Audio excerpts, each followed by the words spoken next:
오늘이 맥주 감사주일입니다. 맥주 감사주일. 한국교회가 매년 7월 첫 주에 맥주 감사절을 지키는데 저희는 지키지 않죠. 그래서 그 이유가 무엇인지, 그리고 또 맥주 감사절의 의미가 어떤 것인지 좀 더 확대해서 절기에 대해서 제가 여러분께 좀 말씀을 드리고자 합니다. 특별히 제가 수요일날 연합예배를 인도하게 되었기 때문에 참 고민이 많았습니다. 저희 교회에서도 지키지 않는 이 맥주절을 이 맥주감사절에 대해서 어떻게 설교를 해야 하는 어떤 고민이 굉장히 많았고, 오랜 시간 제가 여러 가지 것들을 많이 살폈습니다. 많이 살피고 또 공부도 하고 해서 사실은 오늘 한 시간에 여러분께 이 말씀을 다 드릴 수는 없고 여러 시간에 걸쳐서 말씀을 전해야 되는데, 좀 제가 이렇게 압축해서 여러분께 말씀을 좀 드리려고 합니다. 집중해서 잘 들어주시기를 바라고, 조금은 공부하는 심정으로 하나님 말씀을 좀 들으면 좋겠다 생각합니다. 한국교회는 1년 중에 4차례에 걸쳐서 교회 절기라고 하는 것을 지켜요. 여러분, 그게 뭐죠? 한국교회가 지키는 절기가 뭐예요? 부활절. 두 번째는 맥주감사절. 세 번째는 추수감사절. 그리고 네 번째는 성탄절, 이렇게 지킵니다.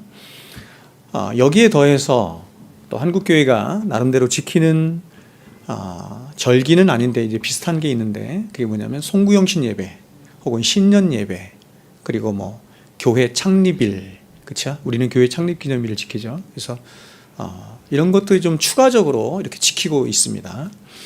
여기서 교회 절기라고 하는 것은 이런 것입니다. 한국교회가 혹은 개교회가 상관없어요. 한국교회든 개교회든 무엇인가를 기념하고 기억하기 위해서 정한 절기, 이런 뜻이에요. 근데 이 절기들은 구약의 이스라엘 백성들이 지켰던 이스라엘의 7절기들과 다른 의미를 가지고 있습니다.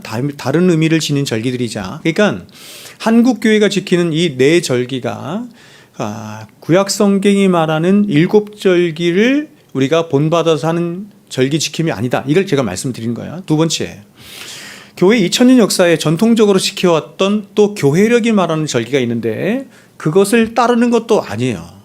그러니까 교회력을 따르는 것도 아니고, 그렇다고 해서 구약 성경이 말하는 7절기를 따르는 것도 아니라 한국교회가 임의로 만든 거예요. 그게 4절기예요.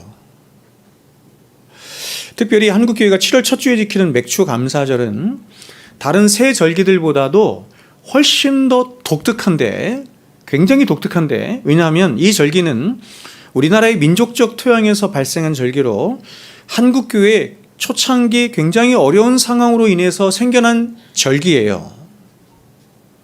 그래서 이 절기는 전 세계에서 우리나라만 지키는 절기입니다. 모르셨죠?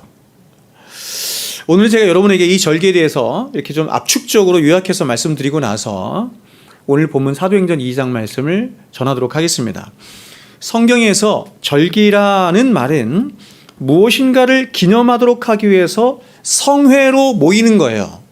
여러분, 우리나라에도 국경일이 많죠? 그러니까 나라로 치면 국경일 같은 거예요. 뭐 8.15 광복절, 또 뭐 어린이날, 뭐 이런 게 있죠? 이런 것처럼 하나님께서 이스라엘 백성들에게 너희가 성회로 모여서 함께 다 모여서 뭔가를 기념하며 지켜라 라고 하나님께서 정하여 주신 것을 절기, 이렇게 말하는 거예요. 그렇다면 여러분, 성경에서 하나님이 이스라엘 백성들에게 무엇인가를 기억하고 기념하도록 하기 위해서 너희는 이 절기를 지키라 하는 그런 절기들은 어떤 절기들이 있을까요? 이것을 우리는 뭐라고 부르냐면 이스라엘의 7대 절기, 이렇게 불러요. 7대 절기, 이렇게 부르는데, 여러분이 아는 7대 절기에는 뭐가 있어요? 이게 순서상으로 봐야 되거든요. 순서적으로 돼야 돼요. 첫 번째, 무슨 절기? 유월절. 두 번째는 무교절. 세 번째는 초실절. 그렇죠? 초실절. 그다음 네 번째는 맥주절이거든요. 이제 오늘 나눌 이 맥주절인데, 이 맥주절을 다른 말로 뭐라고 불러요? 오순절, 칠칠절, 이렇게도 부르죠. 그리고 다섯 번째 절기가 뭐냐면 나팔절. 나팔 불 때 나의 이름, 나팔 불 때 나의 이름. 그렇죠? 여러분 나팔을 언제 불러요? 예수님이 다시 오실 때 부르잖아요. 나팔절. 그리고 대속죄일. 6번째, 7번째가 뭐냐면 장막절이라고도 불리는 초막절이 바로 그것이에요. 적지 마시고 나중에 설교를 다시 한번 더 들으세요. 네, 저한테 집중하세요. 이 중에서 가장 중요한 세 절기를 다시 꼽았어요. 가장 중요한 세 절기다. 그래서 이걸 다시 이스라엘의 3대 절기 그러는데 뭐예요, 여러분? 유월절, 오순절, 맥추절, 그리고 초막절이 그것입니다. 근데 이스라엘 백성들은 이 외에도 자신들끼리 정하여 만든 또 다른 절기를 지켰어요. 성경에 나오는 가장 대표적인 그 절기가 뭐죠? 여러분이 알고 있는, 제가 옛날 요한복음 강의할 때 요한복음에도 나왔던 절기인데 뭐죠? 들어보셨어요? 수전절. 또 하나, 에피파네스 황제 거기서 이렇게 해방된 날을 기념해서 만든 절기 불임절. 그게 이제 수전절이고, 불임절은 뭐냐면 에스더에서 나오는 절기죠. 불임절. 들어보셨죠? 그렇다면 왜 하나님은 많은 절기들이 있을 것 같은데, 사람들은 이것도 기념하고 싶고 저것도 기념하고 싶은데 하나님은 그런 거 기념하지 말고 딱 이것만 기억하고 기념해 라고 해서 하나님께서 정하여 주신 절기가 7절기란 말이에요. 그럼 왜 하나님은 이 7절기만 지키도록 명하신 것일까?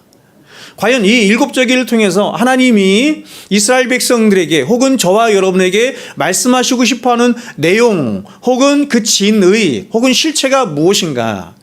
그것은 하나님은 이 7절기를 통해서 바로 성경이 말씀하고 싶어하는 것을 이 7절기에 담아서 말씀하고 싶은 거예요. 바로 예수 그리스도의 복음과 그분의 생애와 그리고 교회의 역사를 말씀하는 거예요. 우리가 성막 설교 봤죠? 성막에 성경 전체를 다 담아서 주셨죠? 그렇죠? 마찬가지로 이 절기에도 성경 전체를 담아서 줬는데 성경 전체가 이야기하고 싶어하는 게 뭐예요, 여러분? 예수 그리스도와 그분의 생애. 사도 바울은 이 절기에 관해서 이렇게 말했어요. 골로새 2장 16절 17절에 그러므로 먹고 마시는 것과 절기나 초하루나 안식일을 이유로 누구든지 너희를 비판하지 못하게 하라.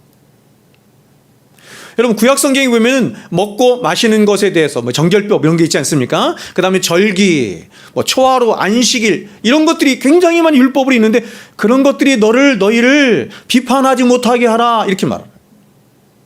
이것들은 구약에서 말하는 이런 모든 율법이 말하는 것들은 그 모든 것들은 장래일에 나타날 그림자이니 몸은 이렇게 말해요. 몸은 그리스도의 것이니라.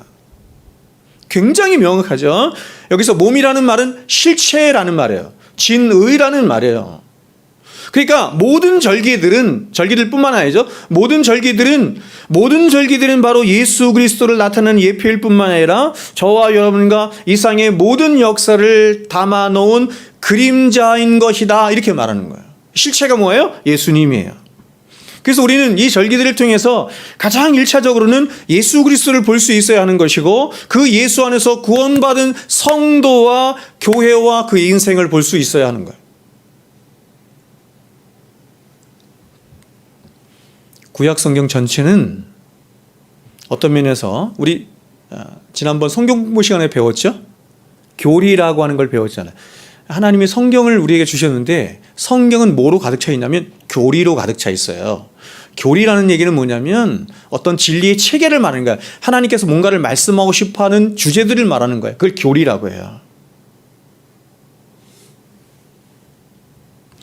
그래서 여러분 구약 성경 전체는 하나님께서 성경을 통해서 뭔가를 말씀하고 싶어하는 거예요. 뭘 말씀하고 싶을까요? 예수 그리스도를 통한 인류의 구원을 말하는 거예요. 말하고 싶어 하시는 거예요. 창세기 1장부터 모세오경과 특별히 모세오경에 나타난 여러 인물들, 율법, 성막, 제사제도, 그리고 역사서에 나타난 여러 인물들, 사건들, 그리고 시가서와 선지서 등 성경에 나타난 모든 것들이 다 뭘 얘기하고 있냐면 오실 메시아와 그분이 행하실 어떤 일, 그걸 복음이라고 하는데 그것을 예표하며 말씀하고 있는 거예요. 하나님은 그런 의도로 성경을 주신 거예요. 근데 성경을 보면서 다른 어떤 윤리 도덕적인 어떤 가르침이나 받고자 한다면 성경을 잘못 보는 거죠.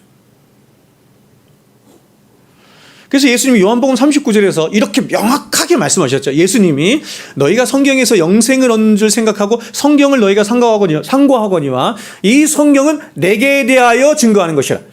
야, 성경은 다른 얘기하는 것이 아니라 나를 증거하는 거야. 나에 대해서 이야기하는 거야. 예수님이 부활하신 후에 실망하여 고향으로 내려가는 두 제자가 있었죠. 엠마오로 가는 두 제자에게 예수님이 이렇게 말씀하셨어요. 이에 모세와 모든 선지자의 글로 시작하여 모든 성경에 쓴 바 자기에 관한 것을 자세히 설명하여 주시니라.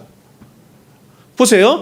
모든 선지자의 글로 시작해서 모든 성경에 쓴 바, 성경 전체가 누구에 관해서 기록한 거냐? 나에 관해서 기록한 거다.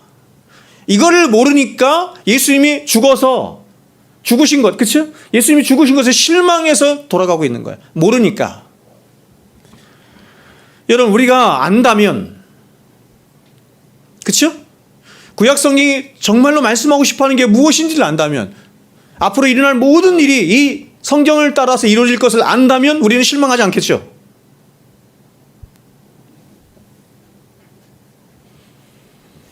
그러면 이 일곱 절기들이 예수 그리스도의 생애와 교회의 구원에 관한 말씀이라면 어떻게 그런 것인지 제가 예전에 이 절기 설교를 여러분에게 한번 한 것 같은데 오늘 다시 한번 간단하게 제가 말씀드려볼게요.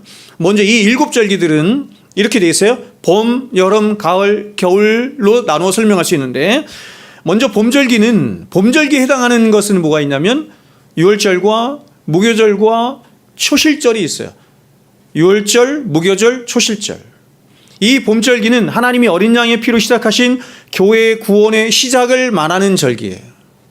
여기에 담겨 있는 거예요. 그리고 여름절기는 그로부터 50일 후에 있어지는 칠칠절이라고 부르기도 하고 맥추절이라고도 부르는 오순절로 이 여름절기는 예수 그리스도의 십자가의 부활로 말미암아 발생한 뭐예요, 여러분?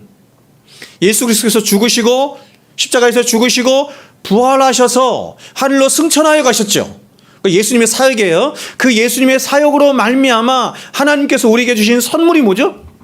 성령이죠. 성령. 그래서 이것을 성령 강림절 이렇게 불러요.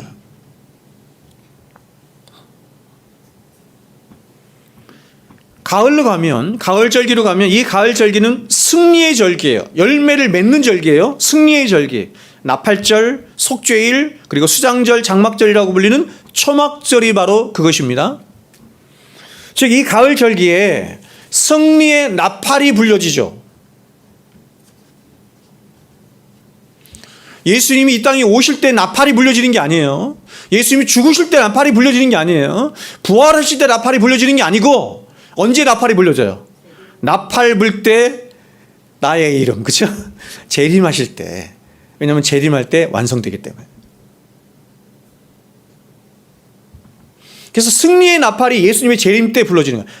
승리의 나팔이 불려지고 그래서 거기서 모든 속죄가 이루어지며 하나님이 바로 택하신 당신의 백성들 우리의 장막 안에 성령, 그렇죠? 우리가 성전이잖아요. 성전 안에 거하심으로 완전한 승리, 완전한 구원이 이루어지게 되는 거예요.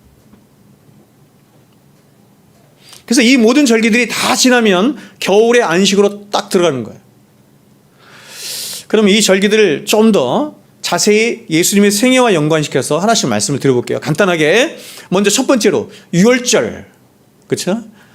영어로 패스오버죠. 넘어간다 이런 뜻이란 말이에요. 유월. 예수님께서 오신 거예요. 그리고 예수님께서 죽으신 거예요. 그걸 기념하는 날이 뭐다? 유월절. 많이 들어봤죠? 무교절, 하캄마짜트. 그렇죠? 들어봤죠? 제가 이거 설교했는데. 무교절에는 뭘 기념하는 절기죠? 예수님께서 무덤으로 내려간 것을 말하는 거예요. 예수님께서 죽으신 거예요. 죽으셔서 무덤으로 내려간 것을 기념하는 절기예요. 그래서 무교병을 만들어가지고 땅에 묻잖아요. 보세요. 그 다음 초실절. 초실절은 이렇게 단을 묶어서 하나님 앞에 드리죠. 하나의 열매를 드리는 것이 아니라 한 단을 묶어서 드리는 게 이 교회이기 때문에. 초실절에는 예수님께 부활하여 다시 사셨고 오순절에는 그 예수님을 대신하여 성령이 강림하셨으며 나팔절에는 구원의 완성을 알리는 큰 나팔이 불려져서 예수 그리스도께서 다시 이 세상에 재림하시는 것이며, 대속죄일에 예수님의 재림으로 말미암아 교회의 대속죄와 세상을 향한 심판이 이루어지는 것이며, 그래서 이제 하나님이 교회의 장막 안에 영원히 거하심으로 완전한 승리, 완전한 구원이 이루어지게 되는 거예요. 자, 여러분, 지금 이 일곱 절기에 지금 뭐가 나타나요? 예수님의 생애. 예수님의 생애로 말미암은 뭐예요? 교회의 운명이 나타나죠. 이것이 하나님이 명하여 지키라 하신 이스라엘 7대 절기의 진정한 실체이고 의미예요.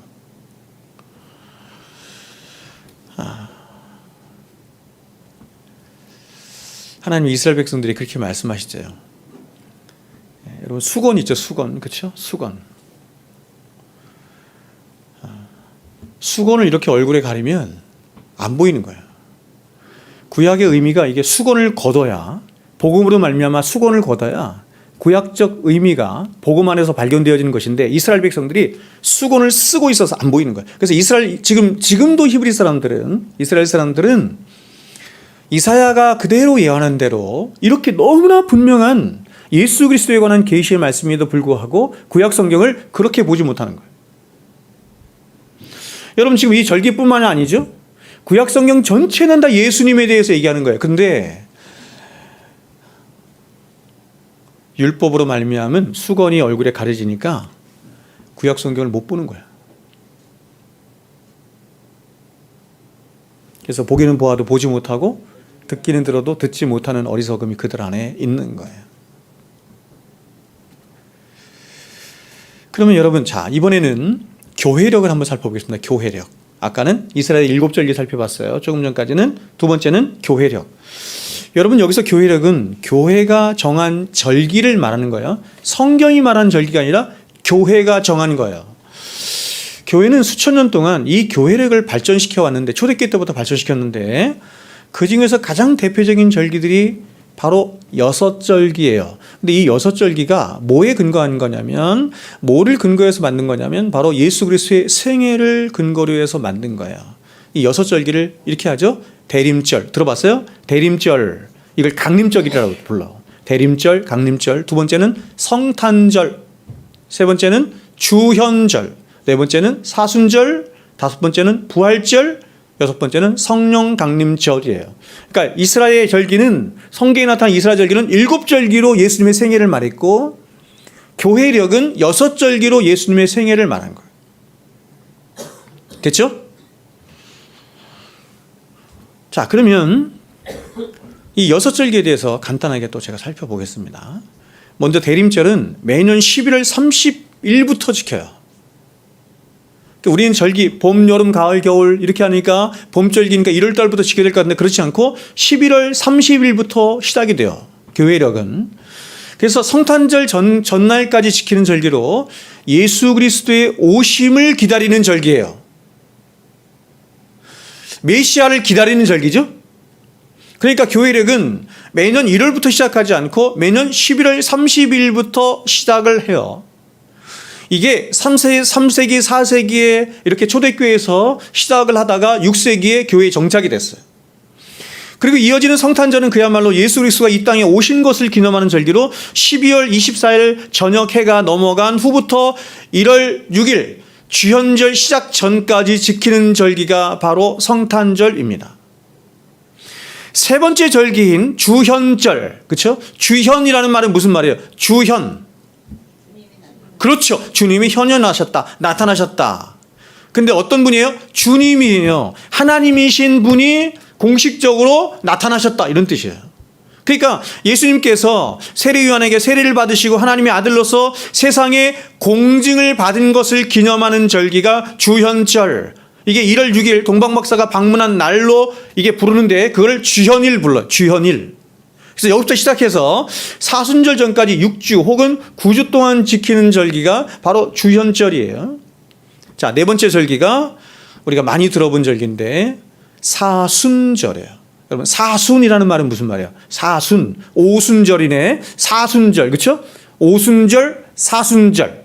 오순절은 다섯오, 사순절은 넷이죠, 그렇죠? 절은 뭐, 수는 무슨 뜻이에요?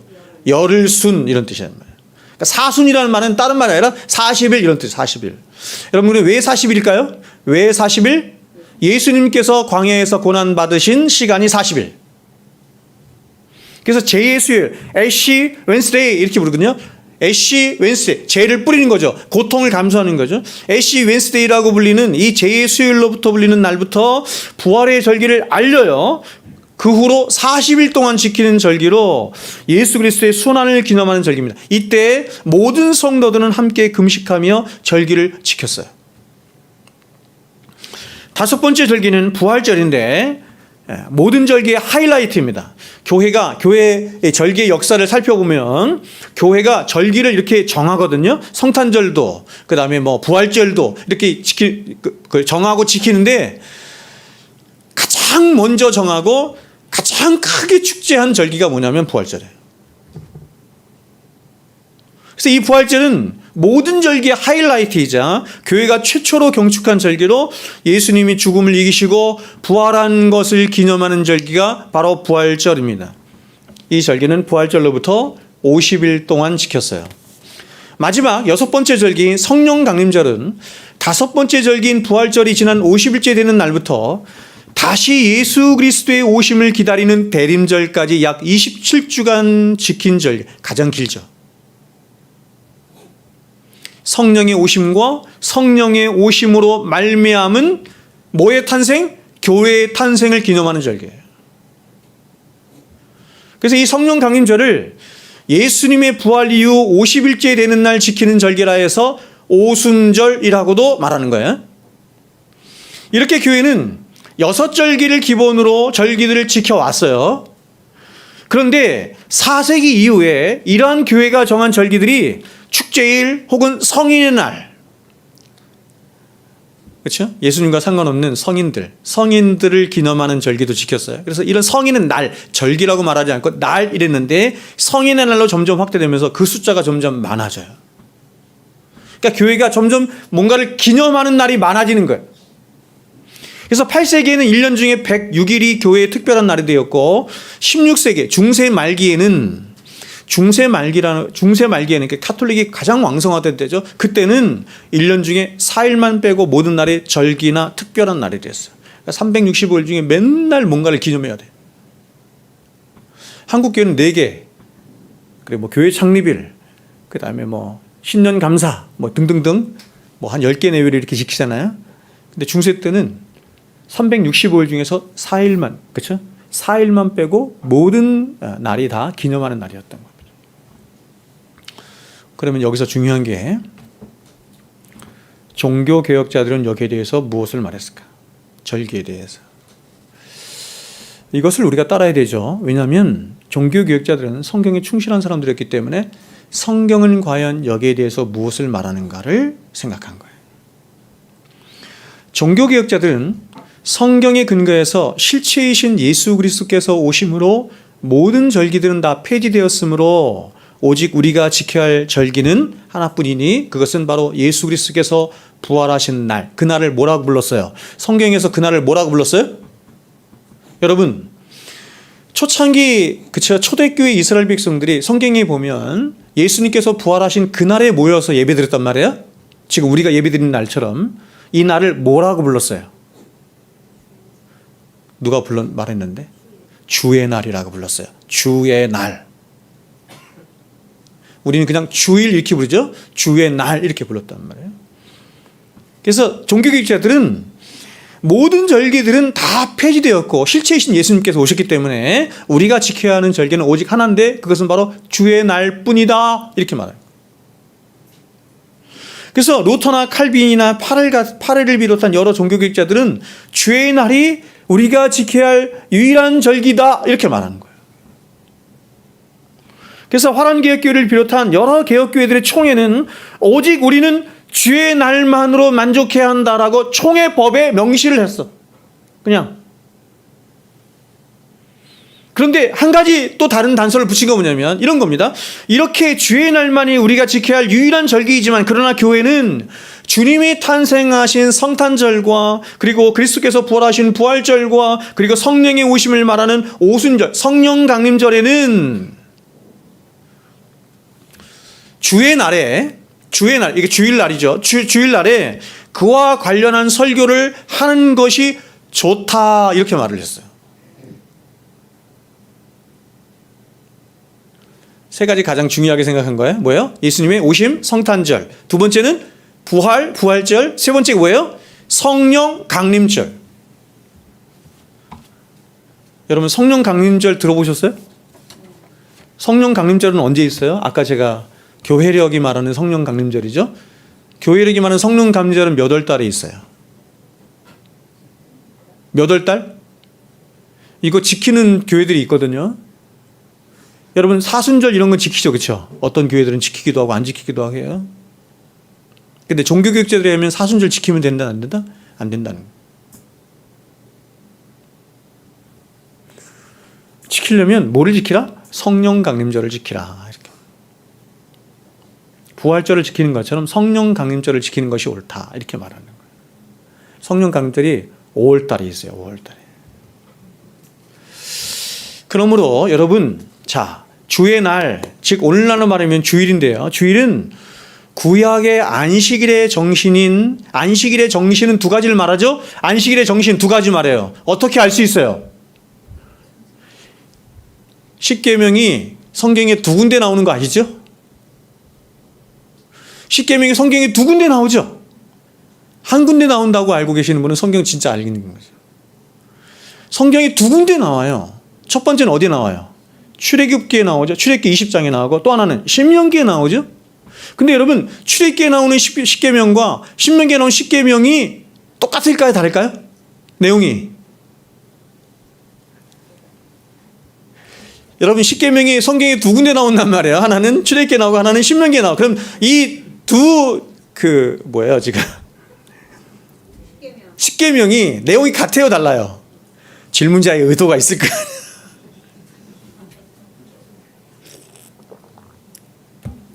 다르단 말이에요. 다 똑같은데 하나만 달라. 그게 뭐냐면 안식일 계명만 달라요. 안식일 너희가 거룩히 지키라라고 하는 것은 똑같은데 이유가 달라요. 그러니까 출애굽기에서 나타난 너희가 십계명 안식일을 지키라라고 하는 명령한 이유는 왜 그렇게 하죠? 하나님이 창조하신 것을 기억하여 안식하라 이렇게 말해요. 신명기에서 나타난 십계명에 나타난 안식일의 계명은 그 이유가 아니라 뭐예요? 너희를 애굽으로부터 구원하신 하나님을 기억하여 기념하여 지키라는 거예요. 그렇기 때문에 여러분 안식일은 두 가지 의미를 담고 있는 거예요. 두 가지 정신을 담고 있는. 하나는 뭐예요? 창조주 하나님을 기억하는 것이고 두 번째는 구원의 하나님을 기억하는 거예요. 근데 이 두 날을 한 날로 합쳐놓은 게 뭐다? 주의 날이다 이렇게 말. 주의 날. 성도들이 가장 소중하게 지켜야 할 주의 날. 종교육자들 말한 것처럼 예수 그리스도의 모든 생애가 한 번에 다 담겨져 있는 날, 주의 날. 그러니까 주의 날은 얼마나 중요한 거냐면 예수 그리스도의 전 생애를 다 담아놓은 날이 주의 날이고 창조주 하나님을 기억하고 구원의 하나님을 함께 기억하는 날, 주의 날.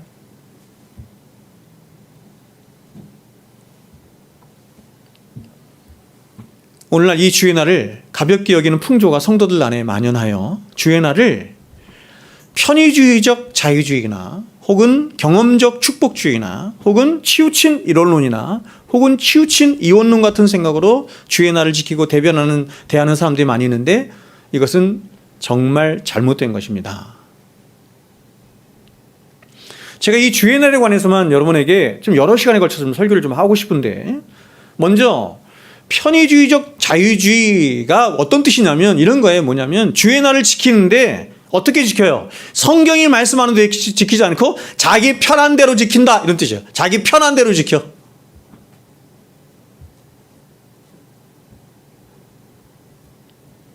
제가 여러분에게 설교 시간에 몇 번 말씀드린 것 같은데 제가 처음 개척하고 제가 제일 황당했던 것 중에 하나가 주의 날에 김장한다고 가는 거였어요. 김장한다고 시댁으로 가고 친정으로 가는 일이었어요. 안 돼요, 여러분. 제가 분명히 말씀드릴게요. 안 돼요. 그거를 편의주의적 자유주의라고 해요. 이 사람들은 이렇게 하죠. 주의 날은 자유로운 날인데 그쪽 가서 거기서 그렇게 여러분, 그쪽 가서 예배드리는 게 잘못됐다는 말이 아니라, 예배드릴 수 없다는 말이 아니라 그런 마음가짐이 잘못됐다 이런 얘기를 하는 거예요.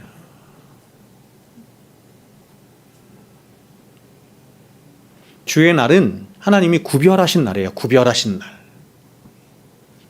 두 번째, 경험적 축복주의는 우리가 말 그대로죠. 경험적 축복주의는 뭐냐면 주의 날을 지키는 것을 복받기 위한 수단으로 생각하는 거. 주의 날을 잘 지키면 주일 성수를 잘하면. 그래서 여러분, 제가 이 주일 성수에 대해서 여러분이 말씀드리고 싶은데, 옛날에는 굉장히 엄격했어요. 제가 그걸 좋다라고 얘기하는 게 아니에요. 사람들이 그렇게 주일 성수를 열심히 했던 이유가 뭐냐면 복받기 위한 수단으로 많이 생각해요. 그러니까 굉장히 기복적인 신앙인 거예요. 잘못된 신앙이죠. 세 번째, 치우친 이론이 있는데 여기까지만 말하겠습니다. 오늘날 많은 사람들이 생각하는 것처럼 이렇게 얘기한 거예요. 목사님, 무슨 주일만 주의 날입니까? 모든 날이 주의 날이고 모든 날이 성도의 삶 자체가 예배 아닙니까? 맞는 말이에요? 틀린 말이에요? 맞는 말이에요? 틀린 말이에요? 굉장히 그럴싸한 말이죠. 그럴싸한 말이기도 하고 어떤 면에서는 맞는 말이에요. 로마서 12장 1절 2절에서 말하는 것처럼 우리의 몸으로 삶으로 예배를 드려야 되거든요. 굉장히 중요한 얘기.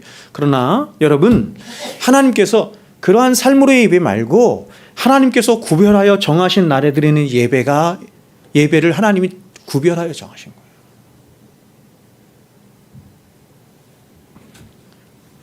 이런 이유들을 제가 나중에 말씀드릴게요. 그러나 이 주의 날은 종교개혁자들이 말한 것처럼 우리를 구원하신 예수 그리스도의 모든 생애가 다 담겨져 있고 우리를 창조하신 창조자 하나님을 기억하고 기념하는 날이기도 하고 또 우리를 구원하신 하나님을 기억하고 기념하는 날이에요. 그리고 무엇보다 이 주의 날은 이제 저와 여러분이 완전한 몸으로 부활하여 영원한 하나님과 함께하게 될 그 궁극적인 날을 모든 성도들이 함께 사모함으로 함께 맛보고 함께 즐거워하고 함께 기념하는 날이 주의 날.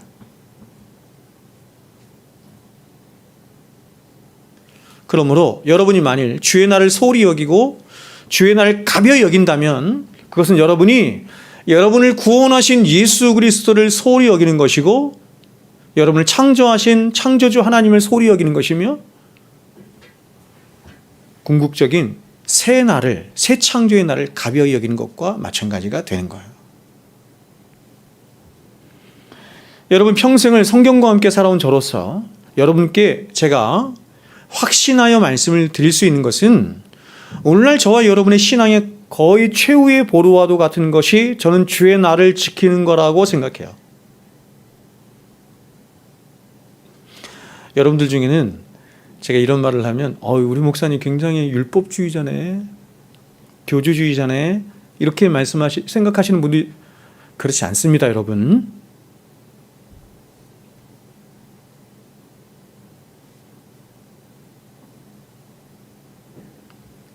성경을 바르게 해석하고 바르게 알아야 돼요. 저는 오늘날 저와 여러분이 살아가는 이 세대와 이 세대를 살아가는 성도들의 가장 중요한 특징 중에 하나가 뭐냐면 바로 하나님을 만으로 여기고 말씀을 가벼이 여기는 세대라고 생각해요. 사람들이 신앙생활이라고 하는 것을 하긴 하는데 우리의 삶과 신앙의 유일한 기준이 되고 표지가 되는 말씀 앞에서 두렵고 떨림으로 말씀을 살피고 말씀 안에 순종하려 하지 않고 자기 소견에 오른 대로 자기 형편대로 자기 유익을 따라 하는 거예요. 그래서 그 결과 나타나는 것이 바로 성경이 말씀하고 싶어하는 성도의 신앙의 거의 많은 표준들이 점점 희석되거나 무너져가고 있는 거예요. 이 세대와 이 세대의 정신을 따라서 점점 더 교회가 하나씩 타협하고 내어지면서 이제 교회는 그 본질을 점점 잃어가고 있는 거예요. 제가 율법적으로 뭔가를 다 지켜야 하나님이 기뻐하신다, 그게 하나님의 뜻이다, 이 얘기하는 게 아니에요, 여러분. 성경은 형식이 아니라 정신을 더 중요시하게 생각해요. 율법이 아니라 우리의 중심과 마음을 더 중요시하게 생각해요. 그러나 율법은 우리의 마음을 담는 그릇이에요.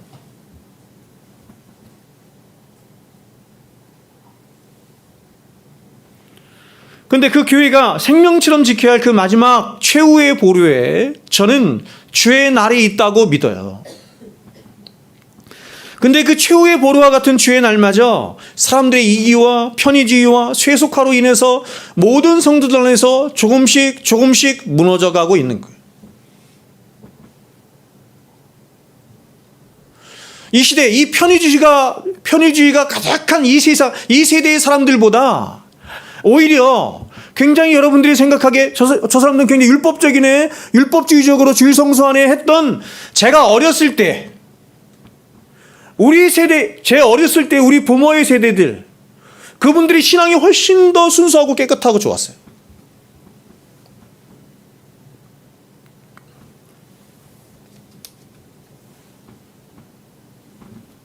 바리새인처럼 율법에만 얽매인 채 신앙생활하는 것은 잘못된 겁니다. 그것은 결코 잘못된 것입니다.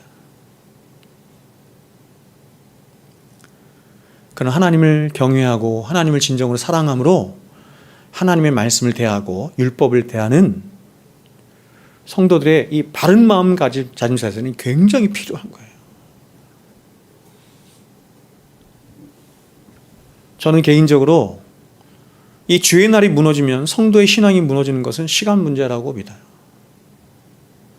저는 정말 이 시대가 말세라고 생각해요. 말세, 뭐 언제든지 말세지만, 오늘도 제가 샤워하면서 유튜브를 하나 봤는데 이제 마지막 때가 거의 다가왔다며요. 환경론자들이 얘기하대. 얼마 안 남았대.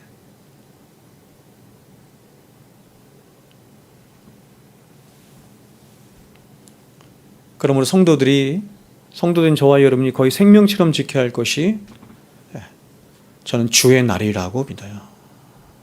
주의 날. 주님을 사랑하듯 주의 날을 거룩하게 지키십시오. 그러면 자, 이런 메시지를 전하는 저는 절기 폐기론자인가? 그렇지 않습니다. 하지만 절기를 지키려면 바르게 지키고 잘 지키자는 주의입니다. 따라서 오늘날 우리가 지키는 이 맥추절 또한 맥추절이 아니에요. 그렇죠? 잘 보세요. 구약 성경은 맥추절 이러지만 지금 우리는 뭘 지켜요? 맥추감사절이잖아요. 그래서 다른 거예요. 그래서 이 맥추감사절을 지키려면 바르게 지키라는 겁니다. 왜냐하면 오늘날 우리가 지키는 맥추감사절은 구약의 문자적인 맥추절의 의미도 담고 있지 않고, 그렇다고 해서 성령 강렬도 아니에요. 성령 강렬은 5월달이라니까요. 그냥 한국교회가 후반기에 추수감사절로 지키는 것처럼 전반기에 감사 정도로 지키는 이 토속적인 한국교회 절기가 뭐냐면 이게 맥추감사절이에요. 이러한 맥추감사절이 한국교회 안에서 생기게 된 배경에는 크게 두 가지가 있는데, 그중 하나는 구약의 맥추절에 대한 오역 때문입니다. 즉 구약에서 말씀하는 맥추절에 대한 잘못된 해석이 첫 번째 배경인데, 시간이 없어서 제가 나중에 또 말씀드려요. 두 번째는 한국교회의 농경문화와 관계가 깊어요. 즉 보리 농사를 지으며 한 해의 전반기를 어렵게 살았던 한국의 농경문화에서 그 어려운 가운데에도 우리들을 지켜주시고 함께해 주시고 보호해 주신 하나님께 감사하자라고 하는 의미로 한국교회가 정한 게 바로 맥추감사절기예요. 그러니까 교회력과도 상관없고 성경과도 상관없는 거예요.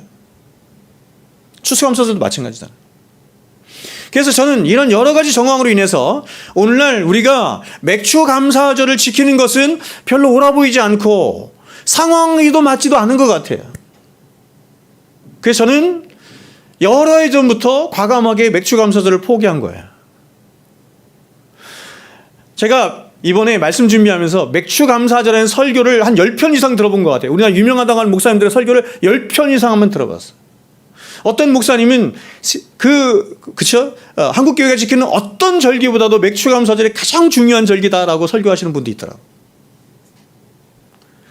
그런 의미가 제게 감지가 되거나 제가 그렇게 깨달아지면 다시 맥추감사절을 회복하겠습니다. 그냥 아직까지는 제가 아니에요.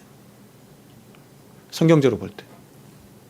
여러분, 저는 예수 그리스도가 오심으로 모든 구약의 절기들은 다 폐지되었으나 그러나 그 절기들이 갖는 정신, 의미는 그대로 우리에게 전해진다고 믿는 사람입니다. 마치 구약의 안식일과 오늘날의 주일과의 관계처럼 그렇습니다.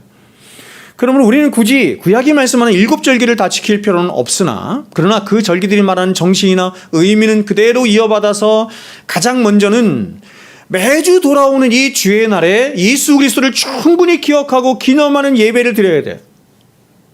그리고 이어서 한국교회가 지키는 그 네 절기를 지키고자 한다면 그 절기가 갖는 바른 성경적인 의미를 담아서 지키는 것이 더 좋다, 이렇게 생각합니다. 이러면서 저는 오늘 우리가 함께 지키고 가는 이 맥추절을 5월에 교회력으로 지키는 성령 강림절의 의미를 담아서 지키면 더 좋겠다 하는 생각을 해요. 왜냐하면 맥추절이니까. 구약의 맥추절 혹은 칠칠절이 신학적인 의미의 오순절로 성령이 임하신 날인데 이 성령 강림절이 사실 굉장히 중요한 날임에도 불구하고, 그렇죠? 그래서 여러분, 제가 종교개혁 때 말했죠? 새 절기에는 반드시 그 새 절기에 관한 설교를 해야 된다. 가장 중요한 것 뭐예요? 성탄절, 부활절, 성령 강림절. 근데 성령 강림절이 상대적으로 한국교회에서 이렇게 중요하게 생각지 않는 거예요. 그래서 이 날을 좀 지키면 좋겠다, 이와 연관해서. 자, 오늘 우리가 읽은 본문 1절 전반부를 한번 보세요. 이렇게 말을 하죠. 1절에 오순절 날이 이름에, 이렇게 말해요. 오순절 날이 이름에. 여러분, 지금 이 말씀은 오순절 성령 강림의 사건이 우연히 일어난 사건이 아니라고 하는 것을 말하는 거예요. 자, 오순절 날이 이름에 하나님이 정하신 카이로스의 때가 되자 구약에서부터 예언하고 예표된 성령이 드디어 오셨음을 지금 성경이 말씀하는 거예요. 그냥 우연히 오순절이 그냥 매 절기를 지나듯이 오순절이 온 것이 아니라 하나님이 구약에서부터 말씀한 77절 맥추절이 계속 그림자로 있다가 하나님이 정하신 카이로스의 때에 그때 성령이 예표한 대로 오셨다, 이걸 말하는 거예요. 그래서 성경은 일부러 맥추절, 77절이라고 하지 않고 신학적인 의미의 오순절, 성령 감림절의 의미를 담은 오순절이라고 말하므로 구약의 맥추절, 77절의 예표를 바로 성령이 오심으로 완성되고 성취되었음을 말하는 거예요. 그러면 여러분, 오순절 성령 강림의 사건이 왜 그토록 중요한 것입니까? 앞에는 공부한 거고 이제부터 설교예요. 이제부터가 중요해요. 자, 들으세요. 여러분, 성령 강림 사건이 왜 중요해요? 그것은 성령의 오심은 오늘날 우리가 경험하는 성령 충만과는 다른 것으로 구속사적으로 볼 때 성령의 오심은 어떤 의미예요? 그래서 여러분, 6절기도 그렇고 7절기도 그렇고 다 성령의 오심을 뭐의 탄생이라고 봤어요? 교회의 탄생.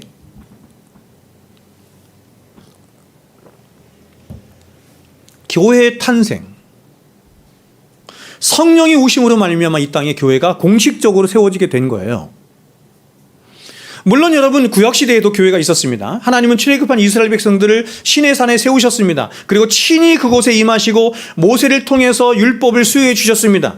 그런데 공교롭게도 그때도 보세요, 1006월절이 지나고 49일이 지난 7번, 그렇죠? 7번이 지났어요. 7번이 지난 50일째 되는 날 지켰어요. 그래서 여러분, 7번 지난 안식일, 그래서 이 날을 무슨 날이라 그래요? 제7안식일. 제7안식일 교회 있죠? 하나님은 이때 모세에게 명해서 뭘 지키라 했냐면 77절 맥추절을 지키라, 이렇게 명령하신 거예요.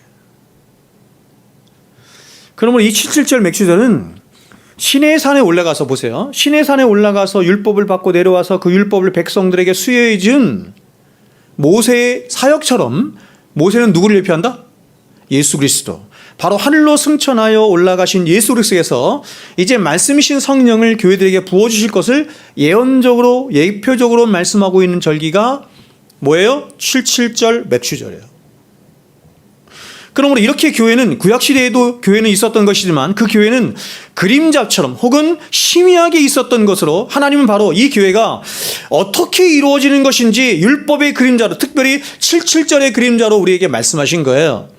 그러나 그 교회는 방금 말씀드린 것처럼 신약에 완성될 교회의 그림자로 주신 것이니 교회의 공식적인 출발이자 실체는 어떻게 시작됐다고요? 오순절 성령 강림 사건을 통해서 시작이 되었다.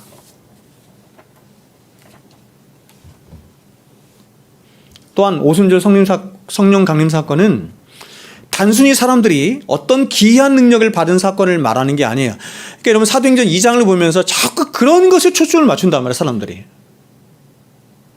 그거를 말하고 싶은 게 아니에요. 오히려 뭐냐면 보혜사이신 예수 그리스도를 뒤이어서, 여러분 예수님이 보혜사이신 거 아세요? 예수님을 보혜사라고 불러요. 영어로는 에드버킷이에요. 여러분 보혜사가 무슨 뜻이죠? 보혜사가 무슨 뜻이에요? 에드버킷을 여러분 뭐라 그래요? 영어로 변호사. 그렇지.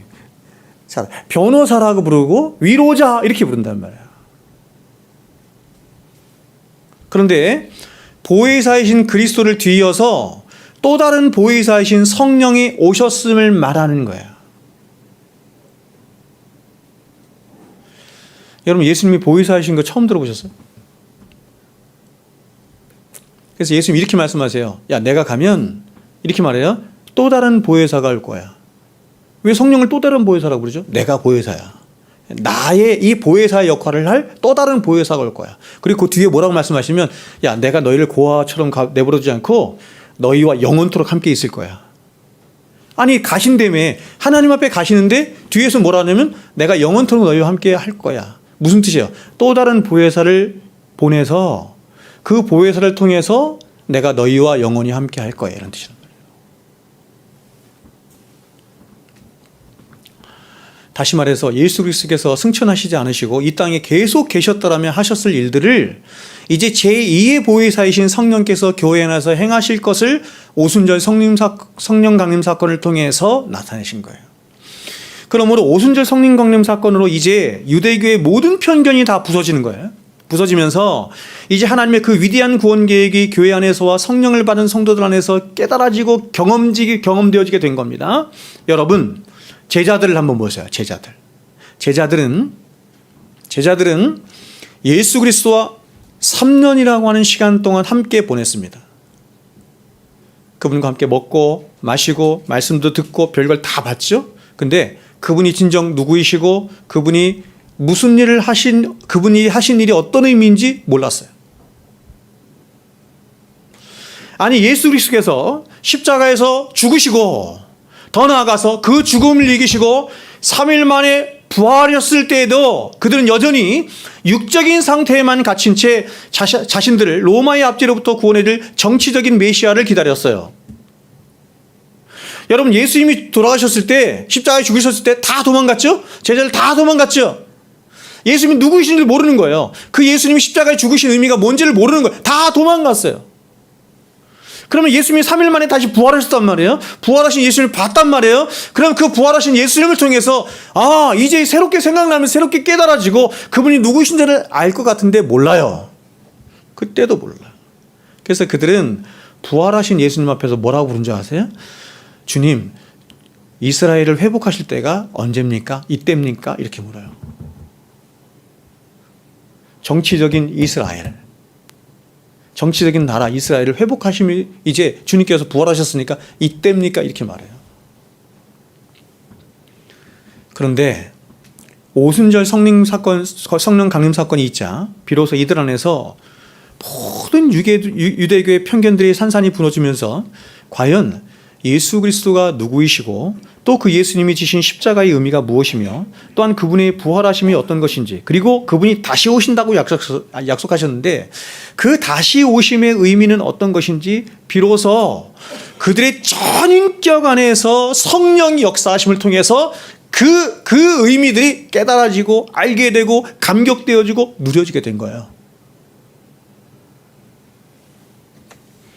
그러므로 여러분, 어떤 의미에서 예수님이 이 땅에 오시고 사시고 고난당하시고 십자가에서 죽으시고 다시 살아나신 이유는 뭐냐면 바로 자신과 같으신 또 다른 보혜사이신 성령을 저와 여러분에게 보내주시기 위함인 거예요. 성령이 오신 날이 이렇게 중요한 거예요.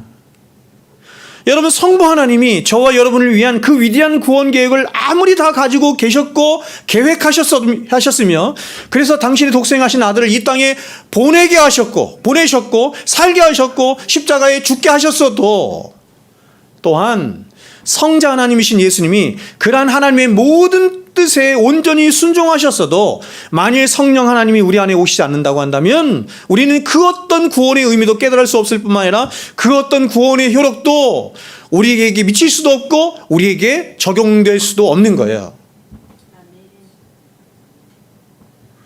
성령이 안 계시면 아무것도 아니에요.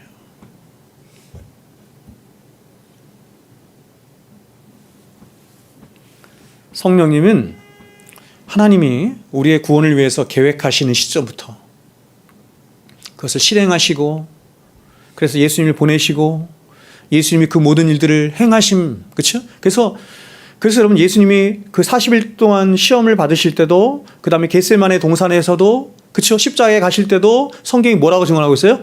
성령이 그를 돕더라.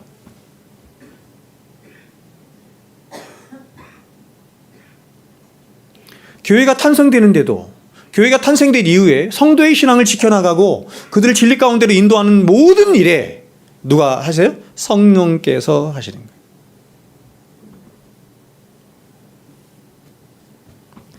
여러분, 그러므로 우리 주님 보내신 성령이 오셔야 하는 거예요. 우리 아까 그 예배 전에 찬양 부를 때 성령이 오셨네, 성령이 오셨네. 우리 주님 보내신 성령이 오셨네. 누가 보내셨다고요? 우리 주님 보내신 성부 하나님이 보내시고 성령 하나님이 보내신 성령이 오셔야만 하는, 그 성령이 오셔야 비로소 우리가 복음에 대해서 눈이 뜨여지게 되고 그 복음의 능력을 맛볼 수 있게 되고 그 복음의 약속을 따라 살아갈 수 있는 믿음의 힘과 용기를 가질 수 있는 것입니다.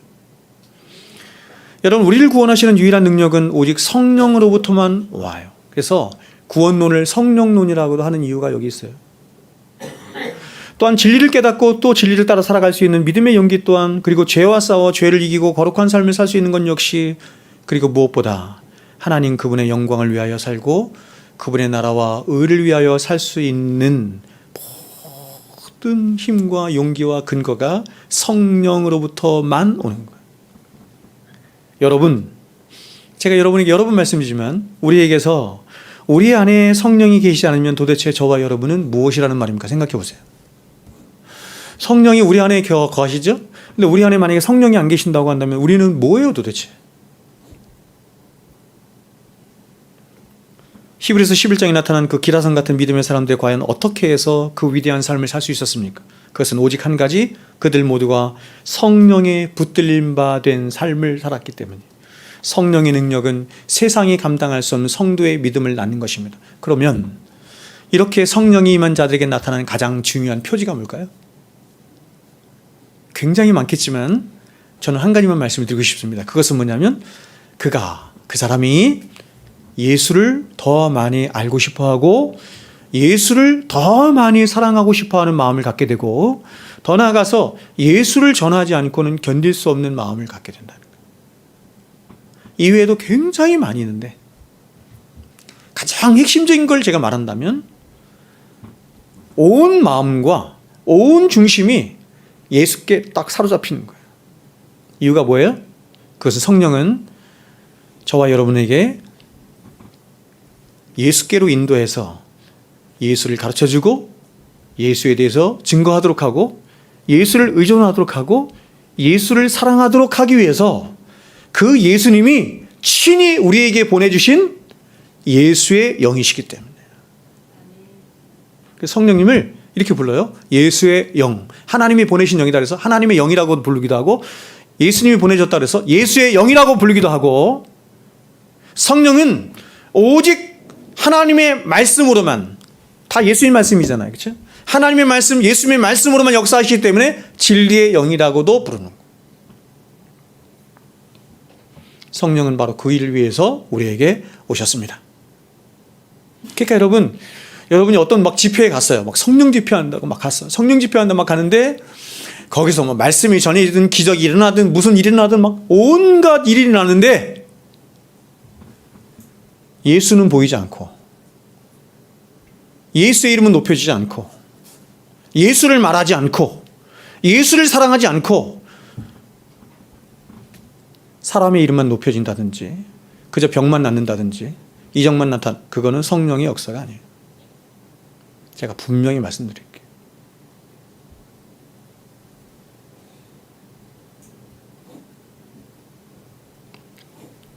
그래서 오순절 성령 강림 사건이 어떻게 임하냐면, 오늘 성경 보세요. 이렇게 말해요. 3절 보세요. 불의 혀같이 임했다. 이렇게 말해요.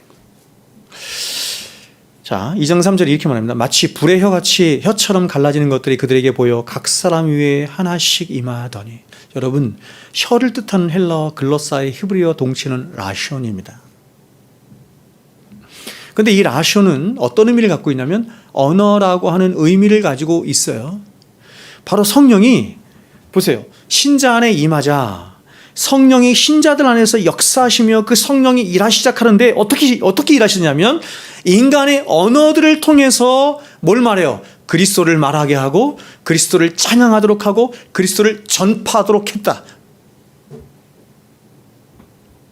그러면 성령이 임한 모든 그리스도인은 이제 예수를 말하고 예수를 찬양하는 것을 가장 기쁘게 여길 뿐만 아니라 그 예수를 증언하지 않고는 견딜 수 없는 바로 예수의 증언자들이 되는 거예요.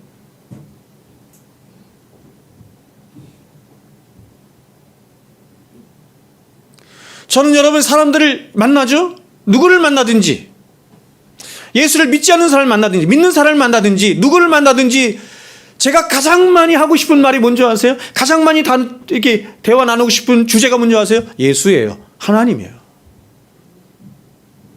왜 그렇죠? 성령이 제 안에서 그걸 기뻐하세요. 그걸 자꾸 시켜 저한테. 저는 사실상 다른 이야기 하고 싶지 않아요. 별로 관심 없어요. 그런데 제가 인생을 허비하고 싶지도 않아요. 그래서 오순절 성령 강림이 임하자 이제 그 성령을 받은 사람들이 보세요. 예루살렘에서, 유대에서, 사마리아에서 예수를 말하고 예수를 높이며 예수를 증언하는 일들이 있게 된 거예요. 여러분, 성령이 불의 혀같이 강력하게 임했을 때 제일 먼저 일어난 일은 사람이 병이 났거나 기적이 일어나거나 혹은 죽은 사람이 일어난 일이 아닌 거예요. 그래서 바로 성령이 임한 모든 사람들이 각기 자기들의 언어로 말하기 시작한 거예요. 근데 뭘 말했냐면 그들의 언어는 다양했으나 그 주제는 하나였으니 바로 그 주제는 예수 그리스도였다. 영어로 말하든 한국어로 말하든 프랑스어로 말하든 저기 스왈리어로 말하든 하나님이 자기 주신 언어로 뭔가를 말하기 시작하는데 성령이 임하자 뭐에 대해서 말하기 시작했다? 예수에 대해서 말하기 시작했다. 그게 성령을 받는 사람의 굉장히 중요한 거예요.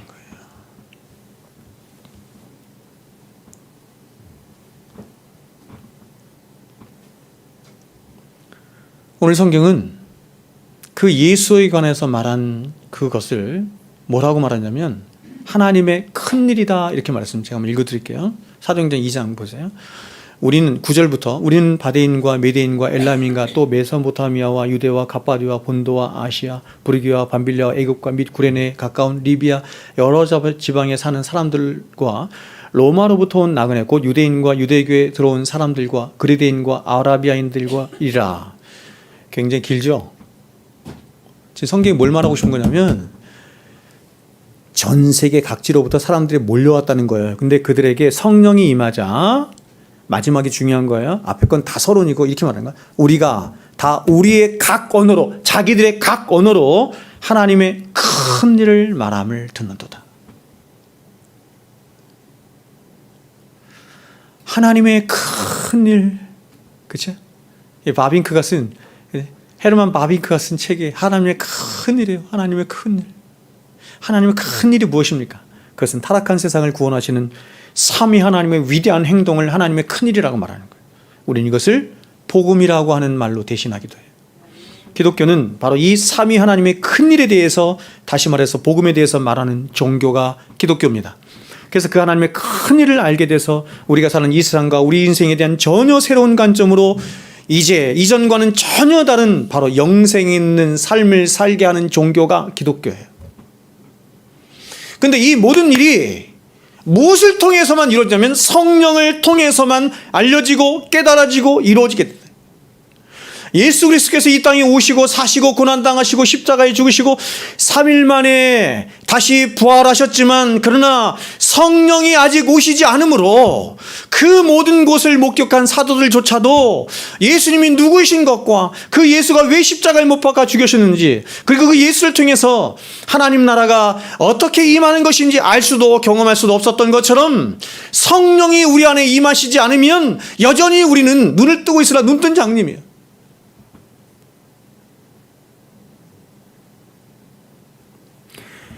제가 평생 성경을 연구한 사람입니다. 이 위대한 하나님의 말씀, 성경을 읽으면 읽을수록 이거는 하나님이 아니고 쓸 수 없어요.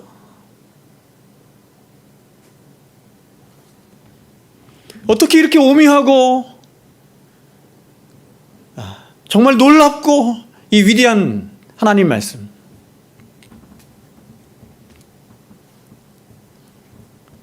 근데 이 말씀을 사람들에게 가르쳐주고 알려주면 못 깨달아.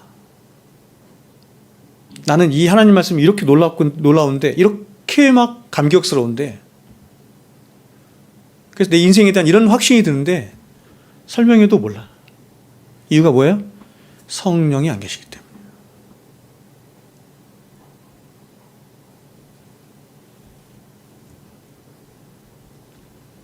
성령이 오셔야 하나님이 저와 여러분을 위해서 행하신 그 큰 일이 비로소 깨달아지고 알게 되고 경험되어져서 절대로 이 세상에 굴복되고 이 세상에 속한 그런 거짓되고 가치 없는 삶으로 더 이상 살아가지 않고, 살면 살수록 더욱더 가치롭고 영화롭고 영생이 있는 그런 하늘에 속한 자의 삶을 살아가도록 누가요?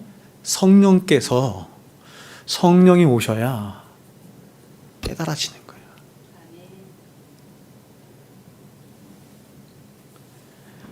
하나님이 저와 여러분 주신 최고의 선물은 세상의 성공이나 잘됨이 아닙니다. 혹은 여러분이 간절히 바라는 어떤 것이 아닙니다. 하나님이 우리에게 주시고자 하는 최고의 선물이 뭔지 아세요? 예수님이세요. 아까 우리 찬양 불렀죠? 찬양. 예수로 충만하네. 그 찬양 좀. 예수로. 아니, 부르자는 얘기가 아니라. 여러분, 보세요. 예수로 충만하면 얼마나 복을 받는 거냐면, 무명이어도 공허하지 않아요. 고난 중에도 견뎌낼 수 있어요. 내 몸이 약해도 낙심하지 않아요.